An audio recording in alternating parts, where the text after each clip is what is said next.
Welcome to Baker Makes It. My name is Zach Baker, and in this video I am so excited. We're going to be starting to build out the inside of our 1970s Holiday Rambler travel trailer.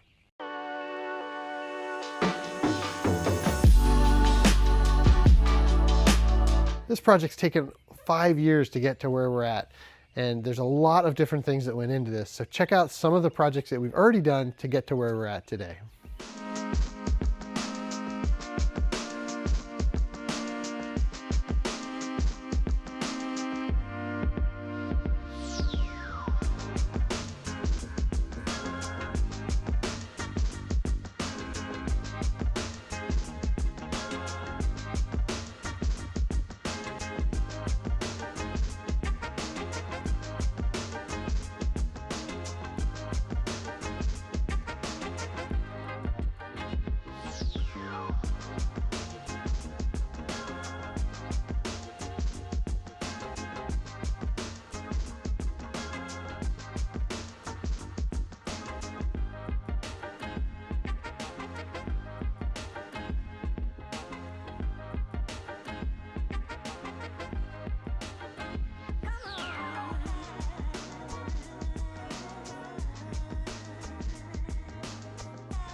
So the goal is to get this thing going by July 4th, which means I have a ton of work to do inside in a very short period of time.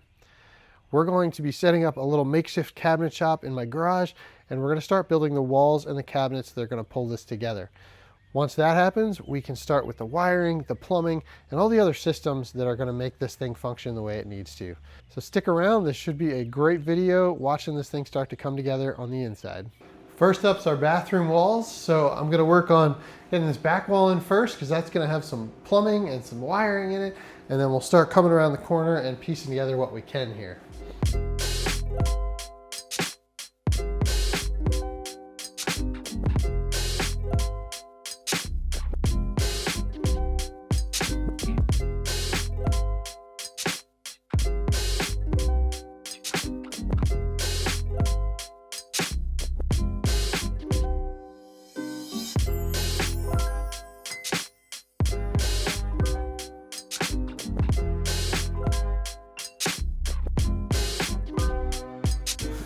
Okay, so this wall's in and it fits pretty well, but we have an issue here. There's a gap big enough for me to put my fingers in here, probably 3/8 to 1/2 of an inch. And I verified with a 6-foot level here that it's not my wall, it is the camper wall that is bowed out that far. So unfortunately, that's pretty locked in by the spray foam, I think. So we are gonna see if we can pull this in a little bit. We're going to attach some rivet nuts to these horizontal framing members that you can see these lines drawn here. And we'll put a little pressure on this and try to pull it in a little bit. Right now the wall's sitting super square, so that's awesome. But we've got to drill holes up top for the solar wiring to come through and then eventually the plumbing to go through. It's a super rainy day today, so I'm not sure I'm going to be able to get up on the roof and figure out exactly where the plumbing needs to come through right now. That's a problem for another day. But one mistake I made here is the height of this little nook is such that this piece of wood is preventing me from putting a riv nut in here. So I'm gonna go cut a longer piece for this, extend this thing up a little bit, and then we'll be able to drill into the side here and run our riv nuts. We're also gonna drill a hole in the top, run our solar wiring through, and then we can actually get this wall fastened where it's gonna go.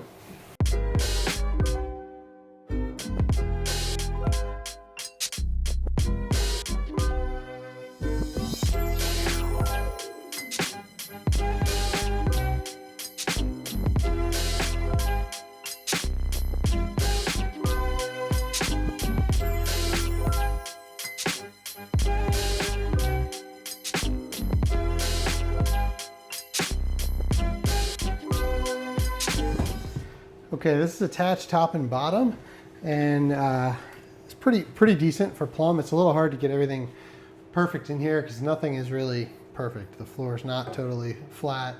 The walls are out, so it's pretty good.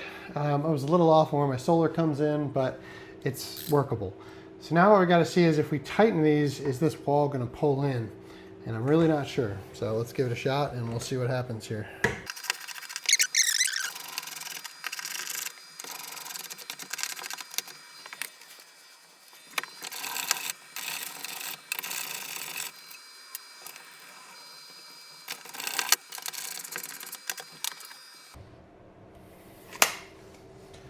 All right, well, what it looks like happened here is instead of pulling the wall in, it actually just pulled this stud over. So I'm not sure if this is going to work or not, but I think what I might do is kind of find a happy medium. In fact, let's check it with the level.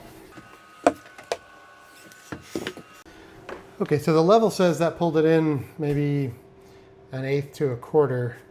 So there might be kind of some sort of, there might be some middle ground here. So what I might end up doing is installing blocking in between each of these. So when it's pulling on more than one stud. In fact, I think that is what I'm gonna do. But I know I have to put blocking in for the television that's gonna go here. So I'm gonna figure out where the TV is gonna go. We'll get that blocking in, and then we'll come back, we'll loosen this, we'll block all this, and we'll see if maybe that works to tighten this. But the good thing is this is really firmly attached on 3 sides. And once the plywood's on here, that will stiffen it side to side a lot, and the blocking might not be needed. But because this wall and the wall in the front of the bathroom are gonna brace this outer wall the most on this big long run, I'd rather these be rock solid. So I think the blocking's probably worth it.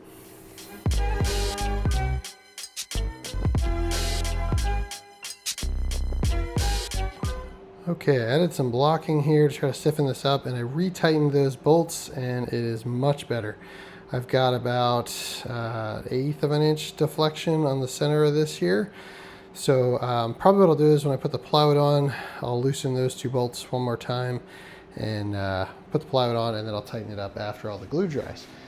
So the next thing we're gonna do is we have to build a box around this opening here.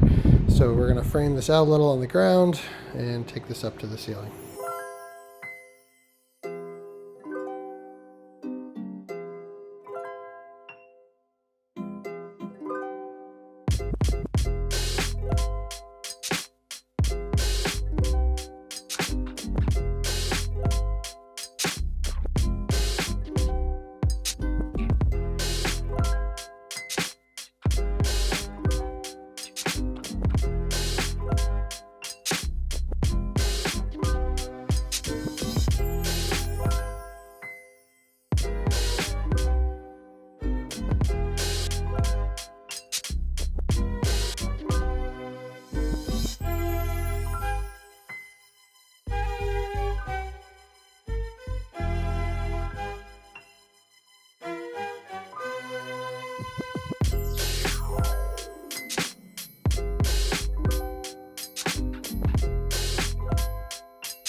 You ever just sit in the bathroom, maybe a little longer than you need to, just to catch your breath from the world?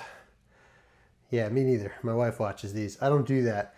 But right now, it's a good chance to just sit back and enjoy the view here. We have basically framed in our entire bathroom. We've got all the walls on the outside. We've got our shower wall. We've got our little notch here for the window.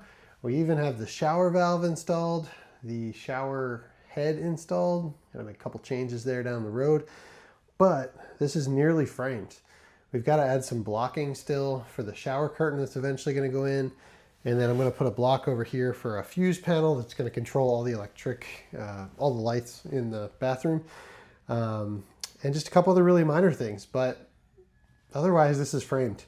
I'm not going to go crazy putting plywood on it right now because there's a lot of wires and pipes, and it's just going to be easier to do some of that without the plywood.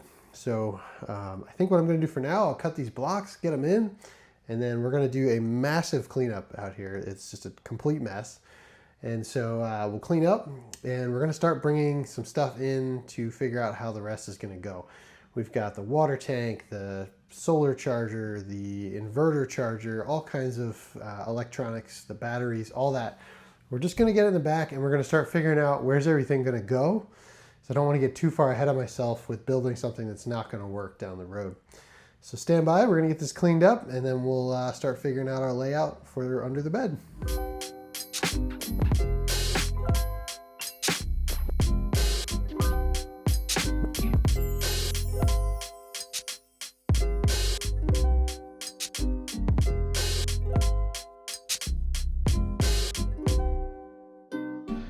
pretty clear to me after bringing everything in that I need to spend a little time looking at this and filling in some of the gaps. I need breakers, I need wire, I need to make sure all my wire sizes are correct, my breaker sizes are correct. I've got some reading to do.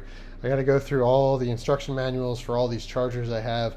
We have the inverter charger, we have the solar charger, we have the DC to DC charger that will charge off the power coming from the truck. There's just a lot happening here. So I have to make sure everything is covered and protected in a way that's going to keep this thing safe and functional. So we're going to get into that in the next video. We're going to figure out what's going where, and then we're probably going to start building out the headboard a little bit. We want to figure out how everything's going to work back there, and then we're going to come out from there, because that is the bed is really the hub of where all the electronics and plumbing are going to come from. So we got to get that right. Thanks for following along. This is an incredible step in this process. I feel so good about the fact that this is coming together, and so far a lot of the stuff is lining up the way it's supposed to. So follow along. There's going to be more videos coming soon. If you're not yet, make sure you subscribe to Baker Makes It. Thanks for watching. We'll see you on the next one.